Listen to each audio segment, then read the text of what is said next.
Because of all the rumors about Fat Tone, Kansas City police would go ahead and investigate him. They would find zero evidence or suspicion that Fat Tone was involved in any way. Fat Tone would even come out and say that him and Mac Dre were actually friends and that there was no issue between them at all. Regardless, the Bay Area was not buying it. But despite the rumors, Fat Tone would travel to Las Vegas all the time. Vegas became his second home because he had a ton of cash and he loved to gamble. And that takes us to May 23rd, 2005. Fat Tone heads to Las Vegas to gamble and do who knows what. And despite the Bay Area's feelings about him, he does have one Bay Area connection left. A man by the name of Mac Minister. Mac Minister, whose real name is Andre Dow, is known to connect Fat Tone with many big rappers. They also are known to do business together as well. So it's 2 a.m. and Fat Tone is at the casino when he gets a call from a 415 number. He picks it up and it's Mac Minister. He tells Fat Tone to meet him in an empty garage about 5 minutes away from the casino. The odd request has Fat Tone a little bit skeptical, so he goes ahead and calls his mom. He tells her that he has a weird feeling about this and that he's probably just gonna fly back home to Kansas City.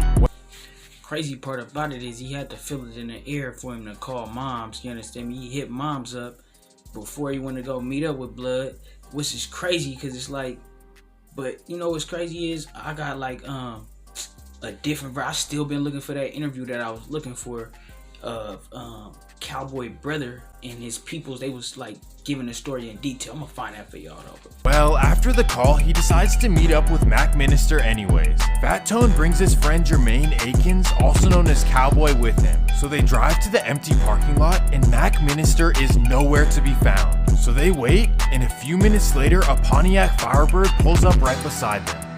Bang! Next morning, the shocking news goes viral, but this time everyone knows what it was all about, and it honestly confirms everyone's suspicion of Fat Tone's involvement with the Mac Dre situation. But still, no one knows what happened, and especially not Las Vegas police. They're absolutely clueless except for one fact. While reviewing the security footage, they notice a Pontiac Firebird leaving the area. 2 days later, Vallejo police get a call about an abandoned Pontiac Firebird that looks suspicious. So they casually come see the car, and it turns out that the car matches the Las Vegas description. So they run the plates for the car and find some very interesting information. The car is registered to a woman named Lee Larson, and at this point the police are confused as ever.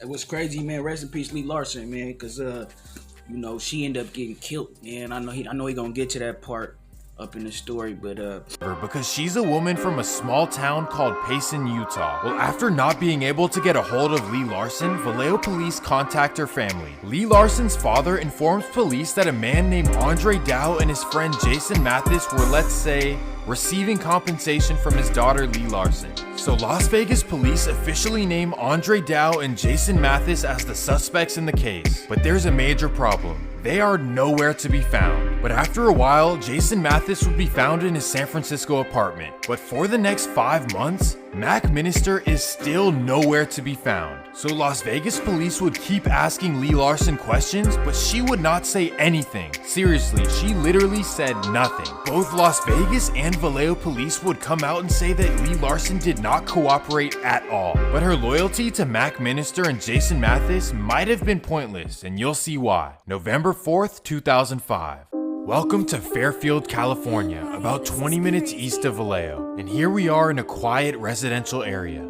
Bam! Residents report a loud sound in the area and tell police that it may have come from the park. So Fairfield police casually arrive to search the park, and that's where they find Lee Larson. So now things are way more serious, and the search for Mac Minister is on. And that being said, Mac Minister is not found until March 4th, 2006. Mac Minister is casually relaxing in his San Francisco apartment when he gets a knock on the door. And apparently he's completely relaxed as if he doesn't have 5 stars. Well, as a result of this, Hey, the cold part about it, right, is she kept it solid.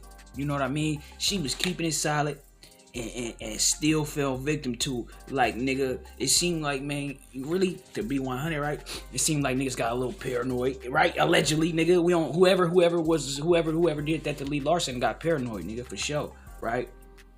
And it's crazy because she kept it solid, right? But I guess they caught themselves trying to like tie up loose ends, right? But you know, that the whole loose end situation could have been avoided from the jump if niggas wouldn't have did what they did in the two car. You know what I mean? Allegedly, right? Allegedly, man. Allegedly, niggas didn't did whatever they did. Whoever did whatever they did, right?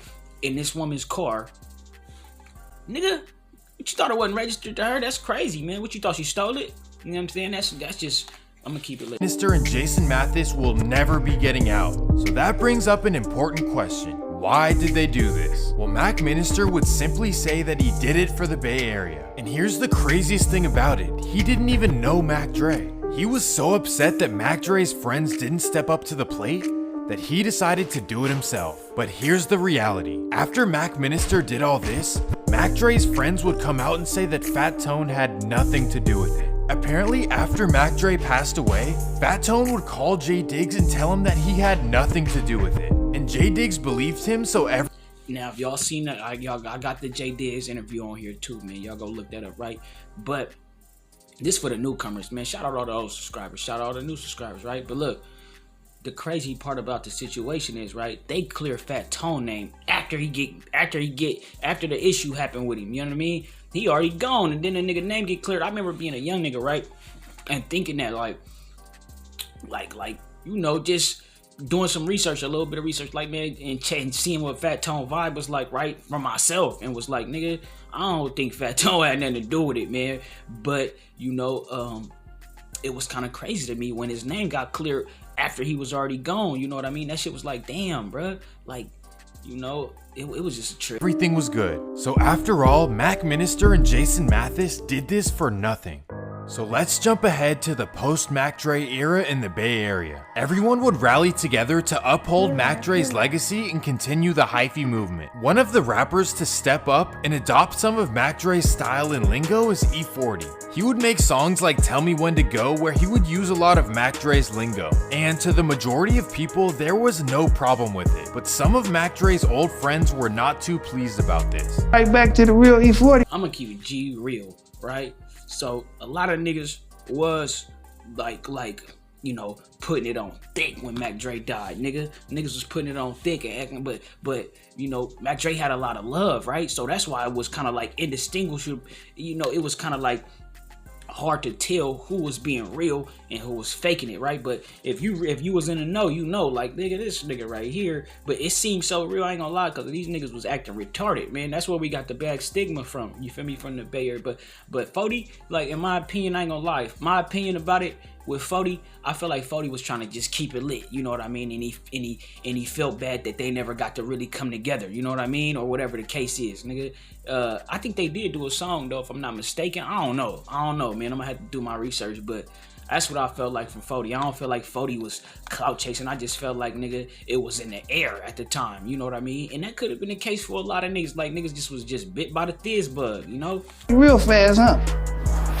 But in the bigger picture, none of that really matters because Tell Me When to Go is a certified anthem. Well, for the past 17 years, Jay Diggs and Kilo Kurt have been managing Fizz Nation and everything has gone pretty smoothly. Well, there was the Messy Marv situation, but other than that, there wasn't much drama surrounding Mac Dre's name. But all of that would change just a few weeks ago when a San Francisco rapper would go live and make some wild accusations. Now let me remind you that Kilo Kurt and Jay Diggs were Mac Dre's, let's say, friends and managers at the same time. It was some tension between Mac Dre and Kilo Kurt.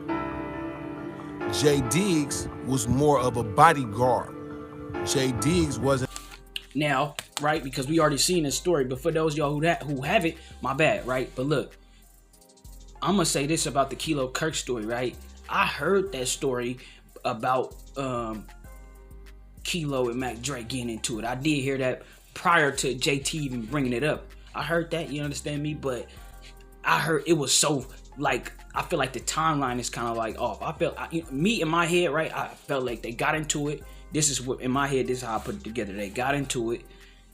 Then they, you know what I mean? Like niggas do, friends, you know what I mean? And then they hashed it out and nigga, everything got back to, you know what I mean? A rapper on Fizz Nation at first. He wasn't on Mac Dre label.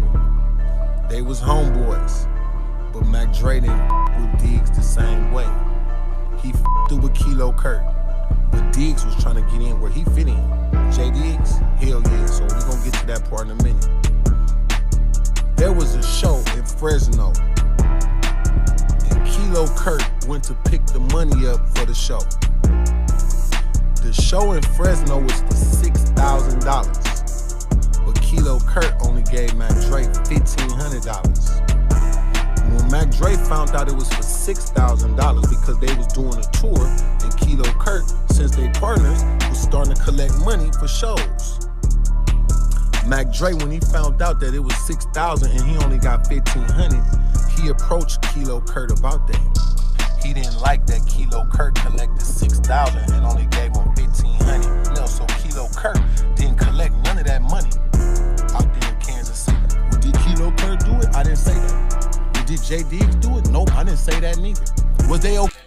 Hey, listen, man, this is what I'm gonna do, right?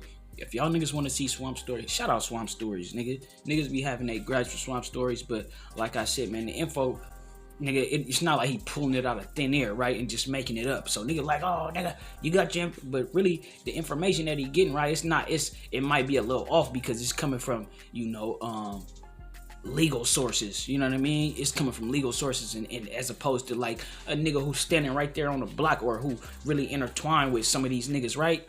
So like, and I even watched the Swamp Story, right, where he was talking about like some of the sex shit that, and I'm like, okay, yeah, that that's a little off, but because I know the niggas who he was talking about, right? But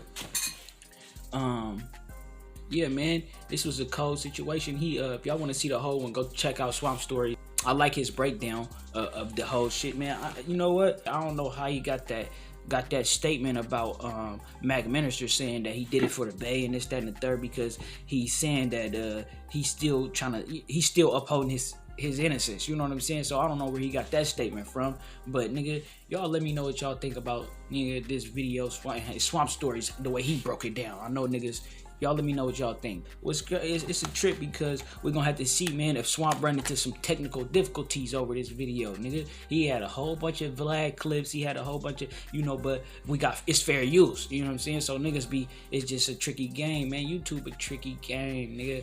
We on to the next one, man. It's game. I don't give a fuck, Keisha. Fake ass motherfuckers be showing all that fake ass love. Keep that shit away from me.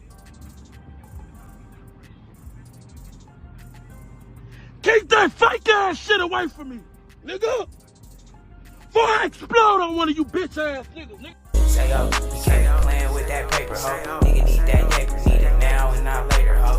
Say ho, you can't playing with that paper, ho. Nigga need that paper, need it now and not later, ho.